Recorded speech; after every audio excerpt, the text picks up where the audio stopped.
آج کے ہمارے خطبہ جمعۃ المبارک کا موضوع اکرم ضیف ربک یکرم کا معنی یہ ہے کہ تو اللہ کے مہمان کی قدر کر، اللہ تیری قدر کرے گا۔ کیونکہ ابھی چند دنوں کے بعد، 3-4 دنوں کے بعد رمضان المبارک کا مہینہ شروع ہونے والا ہے، اور اس رمضان المبارک کو اللہ کا مہمان کہا جاتا ہے کہ اللہ کا مہمان ہے۔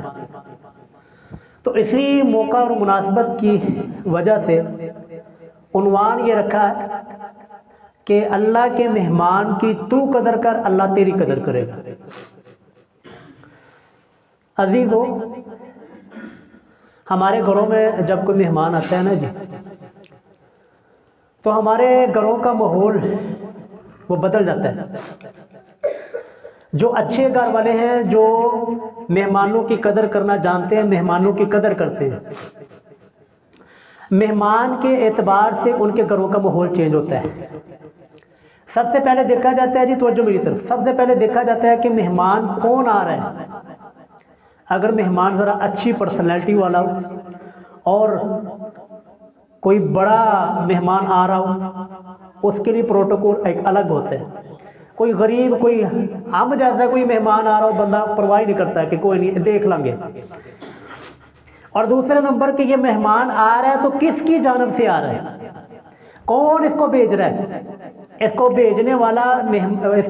والا وہ بندہ اور شخصیت کون سی ہے۔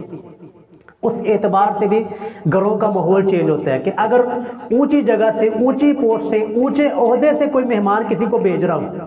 تو انسان پھر اسی طرح کا پروٹوکول اس کو دیتا ہے۔ اور تیسرے نمبر پر عزیزو، سب سے جو اہم بات ہے کہ مہمان کے آنے کا مقصد کیا ہے، کیوں آ رہا ہے۔ اگر مہمان کے آنے کا مقصد وہ عمدہ ہو، اچھا ہو اور قیمتی ہو تو اس کے لیے تحفے تحائف اور اس کے لیے جو پروٹوکول، اس کے لیے کھانے کا بندوبست بھی اسی حساب سے کیا جاتا ہے۔ مثلا ہمارے گھروں میں کوئی آ جائے، ہمارے بیٹے یا بیٹی کو کوئی دیکھنے کے لیے آ جائے، مہمان گھروں میں آتے ہیں بیٹا دیکھنے کے لیے، بیٹی کو دیکھنے کے لیے، شادی کے لیے، سر ہماری اس مہمان نوازی کے اندر اور ایک عام چلتا پھرتا مہمان آ جائے، اس کی مہمان نوازی میں زمین و آسمان کا فرق ہوتا ہے۔ کیوں؟ کیونکہ ہمیں پتہ ہے کہ یہ جو مہمان آ رہا ہے اس کا مقصد بڑا اونچا ہے، کہ اگر ہم نے اس مہمان کی مہمان نوازی نہ کی تو کہیں ایسا نہ ہو یہ ناراض ہو کر چلے جائے اور ہمارے بچے یا ہماری بچی کا، ہمارے بیٹے یا ہماری بیٹی کا نکاح اور شادی کے اندر رکاوٹ پیدا ہو جائے۔ تو 3 چیزیں آپ نے یاد رکھنی ہے جی۔ پہلے نمبر پر تو مہمان کون ہے، دوسرے نمبر پر مہمان کس کی جانب سے آ رہا ہے، اور تیسرے نمبر پر مہمان کے آنے کا مقصد کیا ہے۔ اگر یہ تینوں مقصد اور تینوں چیزیں یہ اعلیٰ اور قیمتی ہوں تو مہمان کے مہمان نوازی بھی اچھی اور قیمتی کی جاتی ہے، ہمارے گھروں کا اصول ہے۔ لیکن اگر ان 3 چیزوں میں سے کوئی بھی یا تینوں میں سے کوئی بھی ایک چیز نہ ہو، مہمان کا نہیں پتہ کون ہے، یا مہمان کا تو پتہ ہے کہ فلانا بندہ آ رہا ہے، کیوں آ رہا ہے، کس مقصد کے لیے آ رہا ہے، تو پھر بھی انسان کا دل نہیں کرتا کہ اس کی مہمان نوازی کی جائے۔ تو جتنا مقصد عزیزو اونچا ہوتا ہے مہمان کے آنے کا، اتنی ہی اس کے لیے پروٹوکول اور اس کی مہمان نوازی کی جاتی ہے۔ مہمان نوازی ہو گئی جی، اب مہمان کا ریئیکشن، اگر آپ نے مہمان کا حق ادا کیا، مہمان نوازی اچھے طریقے سے کی، اس کو وقت دیا، اس کو ٹائم دیا، تو مہمان کا ریئیکشن یہ ہوتا ہے وہ آپ کو ساری زندگی بڑے اچھے الفاظ کے ساتھ یاد کرتا ہے۔ لیکن اگر اب مہمان کے ساتھ آپ کا رویہ درست نہیں تھا، آپ نے اس کی مہمان نوازی نہیں کی یا اس کو وقت ہی نہیں دیا، اس کو توجہ ہی نہیں دی، تو ساری زندگی وہ مہمان آپ سے نالا رہے گا، ناراض رہے گا۔ اب اس تمہید کے بعد آ جائیں گے رمضان کی طرف۔ 3 چیزیں جو میں نے آپ کو شروع میں یاد کروائی تھی، مہمان کون ہے،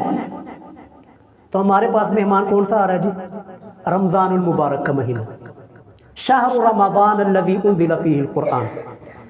کہ یہ وہ مہینہ ہے جس کے اندر قرآن کریم اللہ رب العالمین نے نازل کیا۔ تو ہمیں یہ چیز کنفرم ہو گئی کہ ہمارے پاس جو مہمان آ رہا ہے، ہمارے پاس جو مہمان آ رہا ہے وہ رمضان المبارک کا مہینہ ہے، رمضان ہے جو کہ ہمارے پاس مہمان چل کے آ رہا ہے۔ دوسرا سوال کلیئر کرتے ہیں جی، کس کی جانب سے آ رہا ہے، رمضان جو ہے اس کو بھیجنے والا، لانے والا اور ہمیں اس رمضان تک پہنچانے والا وہ کون ہے؟ اللہ رب العالمین کی ذات۔ اگر مہمان آ رہا ہو نا جی پرائم منسٹر کی طرف سے، شہباز شریف کی طرف سے، کیونکہ ابھی ہمارے وہی وزیر اعظم، تو ہمارا ایک رویہ اور مہمان نوازی وہ ہم کہیں گے یار شہباز شریف وزیر اعظم کی طرف سے ہی مہمان آ رہا ہے، تو یار یہ جو آپ کے پاس مہمان آ رہا ہے چند دنوں کے بعد، یہ ہمارے خالق و مالک، ہمارے مشکل کشا اور ہمارے حاجت روا رب العالمین کی طرف سے ہمارے پاس مہمان آ رہا ہے۔ اور تیسرے نمبر پر جی جو کہ سب سے اہم پوائنٹ ہے، سب سے اہم ہے کہ اس رمضان کے آنے کا مقصد کیا ہے۔ اگر تو اس کا مقصد وہ کم ہوا تو مہمان نوازی جی کوئی نہیں کرے گا، لیکن اگر اس رمضان کے آنے کا مقصد، اس مہمان کے آنے کا مقصد وہ بلند ہوا تو یقیناً ہمارا دل کرے گا، ہمارا دل چاہے گا کہ ہم اس کی مہمان نوازی کریں۔ تو عزیزو، شاید کہ آپ کو اور ہمیں یہ بتایا گیا اور رمضان پتہ کیوں آ رہا ہے؟ تاکہ رب ہمیں بھوکا رکھنا چاہتا ہے۔ شاید آپ کے ذہن میں کوئی وسوسہ ڈالے یا رمضان اس وجہ سے آ رہا ہے کہ رب ہمیں پیاسا دیکھنا چاہتا ہے۔ اگر تو آپ نے رمضان المبارک مہمان کے آنے کا مقصد یہ سمجھا ہے تو پھر جی کوئی مہمان نوازی نہیں کرے۔ کس کا دل کہتا ہے جی میں بھوکا رہوں؟ کس کا دل، انسانی طبیعت نہیں چاہتی کہ میں بھوکا رہوں، انسانی طبیعت نہیں چاہتی کہ میں پیاسا رہوں۔ کیا رمضان کے آنے کا یہ مقصد ہے کہ اپنی من پسند چیزوں کو چھوڑ کر بھوکا پیاسا صبح سے لے کر شام تک نہ کھانا ہے نہ پینا ہے اور نہ ہی اپنی خواہشات کو پورا کرنا ہے؟ یہ مقصد ہے جی سر؟ اگر یہ مقصد ہے نا، اگر آپ یہ مقصد سمجھتے ہیں یا ہمیں کوئی یہ مقصد سمجھانے کی کوشش کرتا ہے تو رمضان کا اکرام، رمضان کی مہمان نوازی کسی نے نہیں کرنی۔ لیکن آئیے ہم آپ کو بتاتے ہیں، ہم آپ کو بتاتے ہیں قرآن و سنت کی روح سے کہ رمضان کے آنے کا مقصد کیا ہے، کیوں آ رہا ہے، اور ہمارے پاس یہ اللہ کیوں بھیج رہے ہیں، اللہ رب العالمین ہمارے پاس اس مہمان کو کیوں بھیج رہے ہیں۔ مقصد یہ، توجہ جی میری طرف توجہ، مقصد اس رمضان کا یہ ہے، کیونکہ مقصد اگر ہمیں سمجھ آیا نا تو پھر ہم ہی اس کی قدر کریں گے، وگرنہ کوئی قدر نہیں کس نے کرنی۔ مقصد اس رمضان کا یہ ہے، رسول اللہ صلی اللہ علیہ وسلم نے فرمایا، صحیح بخاری کی حدیث ہے، من صام رمضان ایمانا و احتسابا غفر له ما تقدم من ذنبه، کہ جس نے اس رمضان کے روزے رکھے ایمان کے ساتھ اور ثواب کی نیت سے، ایمان بھی موجود تھا اور نیت اس کی ثواب کی تھی، تو سر اس کی زندگی کے سارے گناہ معاف کر دیے جاتے ہیں۔ یہ ہے جی رمضان کا مقصد، کہ رمضان ہمارے پاس اس مقصد کے لیے آ رہا ہے۔ صحیح بخاری کے اندر رسول اللہ نے فرمایا، من قام رمضان، ایک تو صام ہے روزے کے بارے میں، من قام رمضان، کہ جس نے رمضان کے مہینے میں قیام کیا، قیام اللیل کیا، تراویح پڑھی، ایمان و احتسابا، ایمان کی حالت میں اور ثواب کی نیت کرتے ہوئے، غفر له ما تقدم من ذنبه، سر اس کی زندگی کے سارے گناہ معاف ہو گئے۔ یہ ہے جی رمضان کا مقصد۔ اللہ ہمیں بھوکا دیکھ کر خوش نہیں ہوتا، اللہ ہمیں پیاسا دیکھنا چاہتا ہے۔ یہ رمضان کا مقصد قطعا نہیں ہے۔ رمضان کا مقصد، روزے کا مقصد، قیام کا مقصد، قیام اللیل کا مقصد، تراویح کا مقصد وہ یہ ہے کہ اللہ ہمیں معاف کرنا چاہتا ہے۔ اللہ رب العالمین ہمیں جہنم سے بچا کر اور ہمیشہ کی نعمتوں کا وارث بنانا چاہتا ہے۔ یہ ہے جی رمضان المبارک کا مقصد۔ تو اب تین چیزیں جی کلیئر ہوگی، توجہ جی، ہمیں یہ بھی پتہ چل گیا کہ مہمان کون آ رہا ہے، یعنی رمضان المبارک، بھیجنے والا وہ ذات اس کو کون سی ہے، اللہ رب العالمین کی۔ تیسرے نمبر پر بھی پتہ چل گیا کہ رمضان کے آنے کا مقصد کیا ہے، کہ جہنم سے بچا کر جنتوں کا ہمیشہ کی نعمتوں کا وارث بنا دیا جائے، اللہ کی رحمتیں نازل ہوں، اللہ کی برکتیں نازل ہوں۔ شہر مبارک، رسول اللہ نے فرمایا کہ یہ مہینہ جو ہے یہ بابرکت مہینہ ہے۔ مقصد بھی پتہ چل گیا کہ رمضان المبارک کے آنے کا مقصد ہماری مغفرت ہے، رحمت ہے، ہمیں جہنم سے بچا کر اللہ نے ہمیں جنتوں کا وارث بنانا ہے۔ یہ رمضان المبارک کا مقصد ہے۔ لیکن جی صرف یہ تین چیزیں کنفرم ہونے کے ساتھ آگے جی ہمارا کام ہے، آگے ہم نے کیا کرنا ہے۔ اگر تو ہمارا رویہ اس مہمان کے ساتھ، توجہ جی، اگر ہمارا رویہ اس مہمان کے ساتھ درست ہوا،